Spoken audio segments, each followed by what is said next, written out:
திராவிட முன்னேற்ற கழகத்துடைய சார்பில் நம்ம ஆட்சிக்கு வர்றதுக்கு முன்னாடி ஒரு பொட்டி வச்சாங்க. அந்த பொட்டியில உங்க மனுக்களை எல்லாம் போடுங்கன்னு சொன்னாங்க. ஆட்சிக்கு வந்தவுடன் நிறைவேற்றிருவேன்னு சொன்னாங்க. அந்த பொட்டியெல்லாம் இதுவரைக்கும் என்ன ஆனது? இதுவரைக்கும் 4.5 ஆண்டுகளாக யாருக்கும் எந்த விடையும் கிடைக்கவில்லை. இப்ப நாங்க உண்மை நிலையை அறிவதற்கு இங்க ஒரு பாக்ஸ் வச்சுக்கிறோம். இந்த பாக்ஸ் என்பது உண்மைக்காக, உரிமைக்காக. இந்த பாக்ஸ்லயும் இது போல கார்டு இருக்கு. சோ நீங்க யாரு வேணாலும் அந்த கார்டை நீங்க எல்லாருமே ஸ்கிராச் பண்ணலாம். நீங்க ஸ்கிராச் பண்ணுங்க, என்ன வந்திருக்குன்னு சொல்லுங்க. பொதுச் செயலாளருடைய அந்த கார்டுல சேவைகள் உரிமை சட்டம் என்பது வந்திருக்கு. நீங்க பாக்ஸ்ல எடுத்தீங்க, என்ன வந்திருக்கு? மைக்ல சொல்லுங்க. உருட்டுகள் 187 இளைஞர்களுக்கு 5 லட்சம் அரசு வேலைகள். 5.5 லட்சம் பேருக்கு அரசு வேலைகள் வந்திருக்கா? இந்த அரசால் கொடுக்கப்பட்டிருக்கிறதா?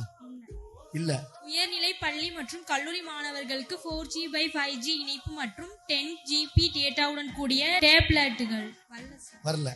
உருட்டு 262 35 வயதுகளுக்கு மேற்பட்ட திருமணமாகாத பெண்களுக்கு அரசு வேலை. உருட்டு 322 ரூபாய் 1500 முதியோர் ஓய்வூதிய திட்டம் வந்திருக்கா? இல்ல சார், இல்ல. டீசல் உள்ள குறைப்புன்னு வந்திருக்கு எனக்கு. ஆனா சொன்ன வாக்குறுதிகளை நிறைவேற்றல.